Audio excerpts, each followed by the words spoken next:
जय माता दी। ओम नमः शिवाय।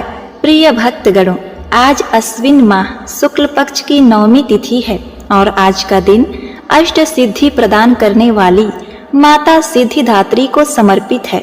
आज के दिन माता सिद्धिदात्री की कथा को श्रवण करने से मनुष्य की सभी तरह के कार्यों की सिद्धि होती है।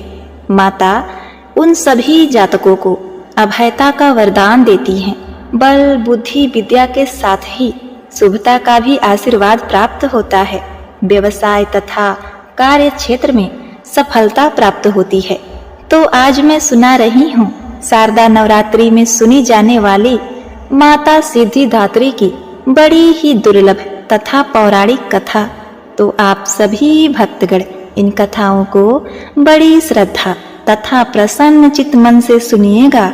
एक समय पे जब सृष्टि में अंधकार छा गया था, तब एक दिव्य शक्ति ने जन्म लिया जो महाशक्ति के अलावा और कोई नहीं थी।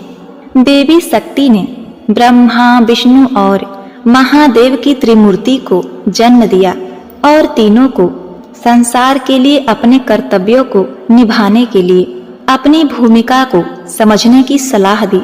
उनके कहे अनुसार त्रिदेव एक महासागर के किनारे बैठ गए और कई वर्षों तक तपस्या की। तब माँ देवी ने सिद्धिदात्री के रूप में उन्हें दर्शन दिए और तीनों को अपनी शक्तियों के रूप में पत्नियां दी, ताकि वे लोग उनकी मदद से सृष्टि रचना का कारोबार कर सकें। और धीरे धीरे सृष्टि में सब कुछ निर्माण हुआ। इस तरह माँ सिद्धिदात्री की कृपा से सृष्टि की रचना, पालन, संहार का कार्य संचालित हुआ। उस समय भगवान शिव ने माता सिद्धिदात्री की कठोर तपस्या करके 8 सिद्धियों को प्राप्त किया था। साथ ही माँ सिद्धिदात्री की कृपा से भगवान शिव का आधा शरीर देवी का हो गया और वह अर्धनारीश्वर कहलाए। माँ दुर्गा का यह अत्यंत ही शक्तिशाली स्वरूप है। इस ब्रह्मांड की शक्ति देवी दुर्गा है, जिन्होंने समय समय पर विभिन्न रूप धारण करके प्रकृति और सृष्टि के संरक्षण का कार्यभार संभाला। जब किसी दैत्य के सामने देवताओं के युद्ध कौशल कम पड़ जाया करते थे, तो स्वयं माँ आदि शक्ति भवानी सिद्धिदात्री अपने पुत्रों का रक्षण किया। माता सिद्धिदात्री देवी दुर्गा जो न सिर्फ नारी शक्ति का स्वरूप है, बल्कि भक्तों की आस्था का परम पात्र भी हैं।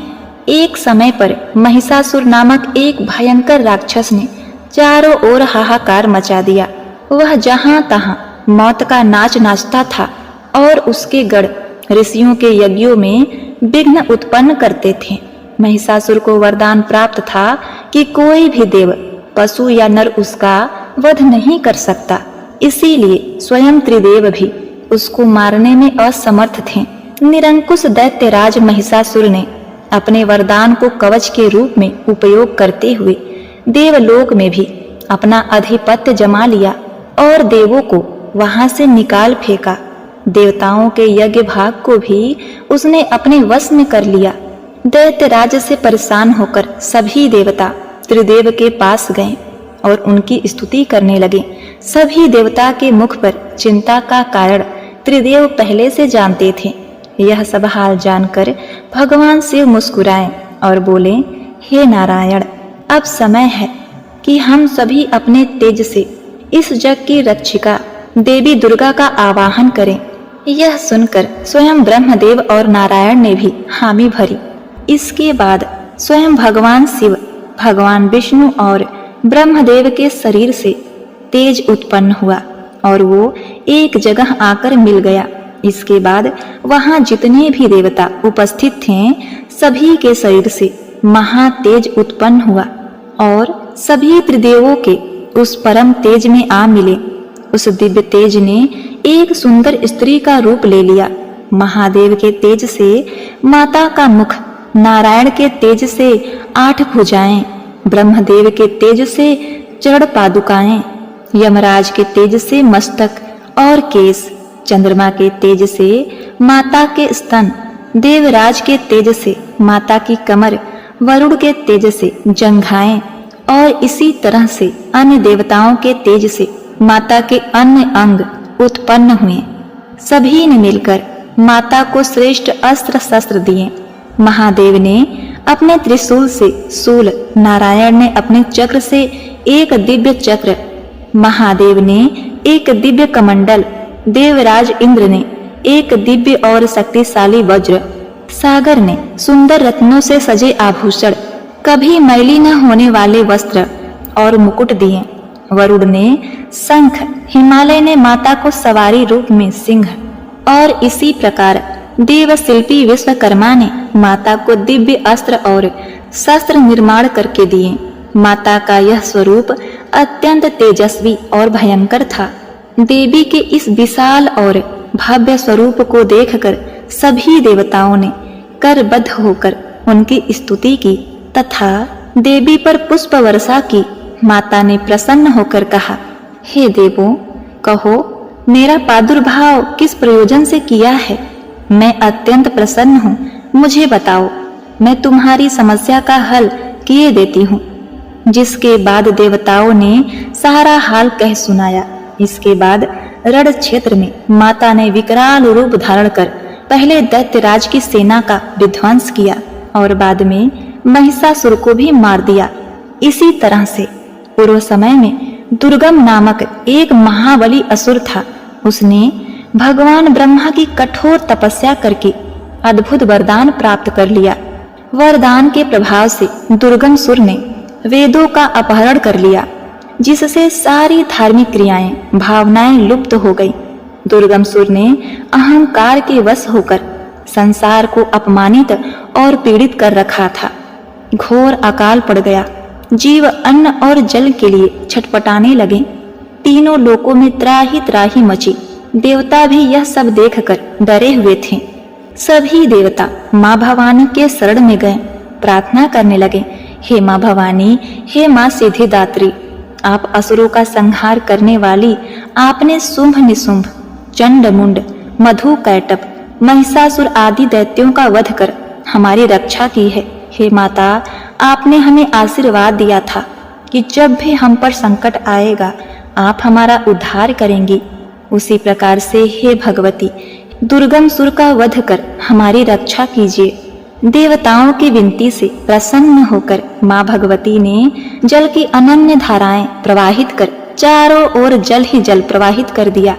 गायों के लिए घास, अन्य जीवों को अन्न जल से तृप्त किया। समस्त संसार की रक्षा कर सुरक्षा चक्र का घेरा बनाकर स्वयं बाहर बैठ गई। दुर्गम सुर ने यह सब देख चिंतित होकर देवी माँ पर असुरों की सेना ने आक्रमण कर दिया। तभी सुंदर सलोनी माँ भगवती ने अस्त्र शस्त्र से सुसज्जित होकर विराट रूप धारण करके समस्त असुरों का वध कर त्रिशूल से दुर्गमासुर का वध कर संसार में धर्म की स्थापना की। दुर्गमासुर का वध करने के कारण माँ भगवती इस संसार में दुर्गा के नाम से विख्यात हुई। माता सिद्धिदात्री कमल पुष्प पर आसीत होती हैं। हालांकि इनका भी वाहन सिंह है। माँ सिद्धिदात्री 4 भुजाओं वाली हैं। इनकी दाहिनी ओर की पहली भुजा में गदा और दूसरी भुजा में चक्र है। बाईं ओर की भुजा में कमल और शंख है। नव दुर्गा में माँ सिद्धिदात्री अंतिम है। अन्य 8 दुर्गाओं की पूजा उपासना शास्त्रीय विधि विधान के अनुसार करते हुए भक्त दुर्गा पूजा नवमी के दिन इनकी उपासना में प्रविष्ट होते हैं। इन सिद्धिदात्री माँ की उपासना पूर्ण कर लेने के बाद भक्तों और साधकों की लौकिक परलौकिक सभी प्रकार की कामनाओं की पूर्ति होती है। एक बार प्रेम से बोलिए, जय माँ सिद्धिदात्री, जय माता दुर्गा, ओम नमः शिवाय। प्रिय भक्तगणों, अब आइए सुनते हैं माता शीतला की कथा। इनकी कथा को श्रवण किए बिना यह कथा अधूरा है। एक बार की बात है, एक राजा के इकलौते पुत्र को शीतला चेचक निकली। उन्हीं के राज्य में एक ब्राह्मण के पुत्र को भी शीतला माता निकली हुई थी। ब्राह्मण का परिवार बहुत ही गरीब था, पर भगवती का उपासक था। वह धार्मिक दृष्टि से जरूरी समझने वाले सभी नियमों को बीमारी के दौरान भली भांति निभाता रहता था। घर में साफ सफाई का विशेष ख्याल रखता था। नियम से भगवती की पूजा होती थी। नमक खाने पर पाबंदी थी। सब्जी में न तो छौंक लगाया जाता था और न ही कोई वस्तु भुनी तली जाती थी। गरम वस्तु न वह स्वयं खाता न शीतला वाले लड़के को देता। ऐसा करने से उसका पुत्र शीघ्र ही ठीक हो गया। उधर जब राजा के लड़के को शीतला का प्रकोप हुआ, उसने भवानी के मंडप में सतचंडी का पाठ शुरू करवा रखा था। रोज हवन व बलिदान होते थे। राजपुरोहित भी सदा भगवती के पूजन में निर्मग्न रहते थे।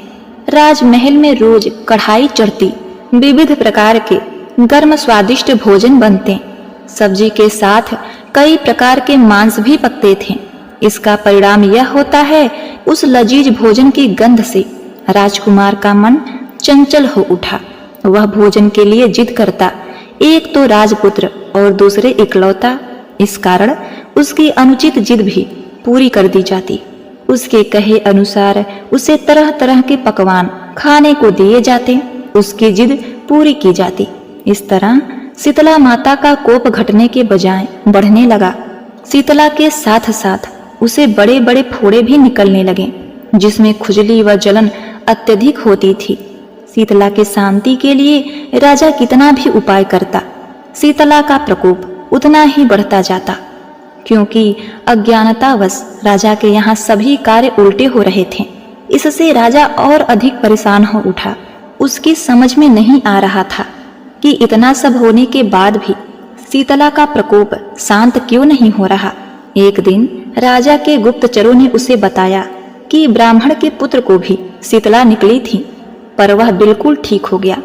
यह जानकर राजा सोच में पड़ गया कि मैं शीतला की इतनी सेवा करता हूँ, पूजा व अनुष्ठान में कोई कमी नहीं, पर मेरा पुत्र अत्यधिक रोगी क्यों हो रहा है, जबकि उस गरीब ब्राह्मण का पुत्र बिना सेवा पूजा के ही ठीक हो गया। यही सोचते सोचते उसे रात्रि में नींद आ गई। श्वेत वस्त्र धारणी भगवती ने उसे स्वप्न में दर्शन देकर कहा, हे राजन, मैं तुम्हारी सेवा अर्चना से अत्यंत प्रसन्न हूँ, इसीलिए आज भी तुम्हारा पुत्र जीवित है। इसके ठीक न होने का कारण यह है, तुमने शीतला के समय पालन करने योग्य नियमों का उल्लंघन किया। तुम्हें ऐसी हालत में नमक का प्रयोग बंद करना चाहिए। नमक से रोगों के फोड़ों में खुजली होती है। घर की सब्जियों में छौंक नहीं लगाना चाहिए, क्योंकि इसके गंध से रोगी का मन उन वस्तुओं को खाने के लिए लालायित होता है, ललचाता है। रोगी का किसी के आसपास आना जाना मना है, क्योंकि यह रोग औरों को भी होने का भय रहता है। अतः तुम सफाई करके इन नियमों का पालन करो, तेरा पुत्र अवश्य ही ठीक हो जाएगा। विधि समझाकर देवी अंतर ध्यान हो गईं। प्रातः से राजा ने देवी की आज्ञा अनुसार सभी कार्यों की व्यवस्था कर दी। इससे राजकुमार की सेहत पर अनुकूल प्रभाव पड़ा और वह शीघ्र ही ठीक हो गया। इसी दिन भगवान कृष्ण और माता देवकी का विधिवत पूजन करके मध्यकाल में भोजन का भोज लगाना चाहिए। ऐसा करने से पुण्य ही नहीं मिलता, बल्कि समस्त दुखों का भी निवारण होता है। एक बार प्रेम से बोलिए, जय माता शीतला, ओम नमः शिवाय। प्रिय भक्तगणों, अब आइए सुनते हैं शीतला माता की दूसरी कथा। एक गांव में ब्राह्मण दंपत्ति रहते थे। दंपत्ति के 2 बेटे और 2 बहुएं थीं। दोनों बहुओं को लंबे समय के बाद पुत्र रत्न की प्राप्ति हुई थी। इसी में नवरात्रि का व्रत आता है। इसी में शीतला सप्तमी तथा अष्टमी का पर्व भी मनाया जाता है। घर में पर्व के अनुसार ठंडा भोजन तैयार किया गया। दोनों बहुओं के मन में विचार आया कि यदि हम ठंडा भोजन कर लेंगे तो बीमार हो जाएंगे और बेटे भी छोटे हैं। इस कुविचार के कारण दोनों बहुओं ने पशुओं के दाने तैयार करने के बर्तन में चोरी छुपके से 2 बाटी तैयार कर लेती हैं। सास बहू शीतला पूजा करके आईं। शीतला माता की कथा सुनी। बाद में सास तो शीतला माता के भजन करने के लिए बैठ गईं। दोनों बहुएं बच्चे रोने का बहाना बनाकर घर आईं और वो दोनों बहुओं ने गरम गरम बाटी निकालकर उसका चूरमा तैयार किया और पेट भर कर खा लिया। सास ने घर आने पर बहुओं से भोजन करने के लिए कहा। अब देखिए, बहुओं ने ठंडा भोजन करने का दिखावा करके घर के काम में लग गईं। सास ने कहा, बच्चे कब के सोए हैं, उन्हें जगाकर भोजन करा दो। बहुएं जैसे ही अपने अपने बेटे को जगाने गईं तो उन्होंने उन्हें मृत पाया। ऐसा बहुओं के करतूतों के फलस्वरूप शीतला माता के प्रकोप से हुआ था। बहुएं विवश हो गईं। सास ने सारी घटना जानी तो बहुओं से झगड़ने लगी। सास बोली कि तुम दोनों ने अपने बेटों की परवाह ना करके शीतला माता की अवहेलना की है, इसीलिए मेरे घर से निकल जाओ और बेटों को जिंदा स्वस्थ लेकर घर में पैर रखना। अपने मृत बेटों को कटोरे में सुलाकर दोनों बहुएं घर से निकल पड़ी। जाते जाते रास्ते में एक नीम का वृक्ष पड़ा। उसी नीम के पेड़ के नीचे माता शीतला बूढ़ी औरत का रूप बदलकर बैठी हुई थी। उस बूढ़ी महिला के बाल में ढेर सारे जुएं थे। बहुओं ने थकान का अनुभव भी किया था। नीम के पेड़ के छांव में आकर बैठ गईं। उन दोनों से बूढ़ी महिला ने अपने बाल से जुएं निकालने को कहा और वे दोनों बहुएं उस बूढ़ी महिला के बाल से सारे जुएं निकाल देती हैं। जुओं का नाश होते ही शीतला माता ने अपने मस्तक में शीतलता का अनुभव किया और कहा, तुम दोनों ने हमारे मस्तक को शीतल किया है, वैसे ही तुम्हें पेट की शांति मिले। दोनों बहुएं एक साथ बोली कि पेट का दिया हुआ ही लेकर हम मारी मारी भटक रही हैं, परंतु शीतला माता के दर्शन नहीं हुए। शीतला माता ने कहा, तुम दोनों पापिनी हो, दुष्ट हो, दुराचारणी हो, तुम्हारा तो मुंह देखने ही योग्य नहीं। शीतला सप्तमी और अष्टमी के दिन व्रत रखने के दौरान ठंडा भोजन करने के बदले गर्म भोजन कर लिया था। यह सुनते ही बहुओं ने शीतला माता को पहचान लिया। देवरानी जेठानी दोनों ने माता का वंदन किया तथा गिड़गिड़ाते हुए कहा कि हम तो भोली भाली हैं, अनजाने में गर्म खा लिया था, आपके प्रभाव को हम जानती नहीं थी। आप हम दोनों को क्षमा करें, पुनः ऐसा दुष्कृत्य नहीं करेंगे। इसके पश्चात उनके वचनों को सुनकर माता प्रसन्न हुई। शीतला माता ने मृत बालकों को जीवित कर दिया। बहुएं तब बच्चों को साथ लेकर आनंद से पुनः गांव लौट आईं। गांव के लोगों ने जाना कि दोनों बहुओं को शीतला माता के दर्शन साक्षात हुए हैं, तो दोनों का धूमधाम से स्वागत करके ग्राम प्रवेश करवाया गया। बहुओं ने कहा कि हम गांव में शीतला माता के मंदिर का निर्माण करवाएंगे। हे शीतला माता, जैसी कृपा आपने उन बहुओं पर की, वैसे अपने भक्तों पर करना। अपने भक्तों के संतानों को लंबी उम्र का वरदान देना। जय माता शीतला, जय हो माँ दुर्गा। ओम नमः शिवाय।